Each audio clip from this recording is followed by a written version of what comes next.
Ara, la línia d'acció per fer front a l'abandonament escolar prematur al Raval, que fa anys que estàvem treballant, es consolida amb un programa específic. Compta amb finançament durant 6 anys i una aliança estratègica amb la Universitat de Barcelona.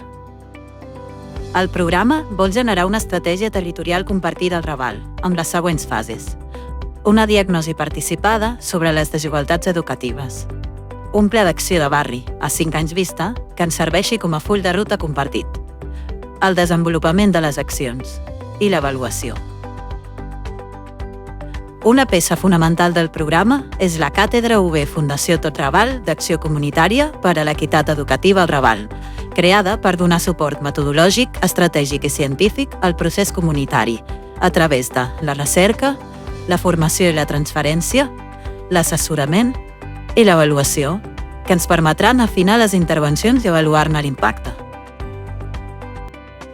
El programa és una oportunitat per alinear coneixement, intervencions i recursos des del teixit comunitari, la universitat i les administracions, per millorar les oportunitats educatives dels infants i joves al Raval.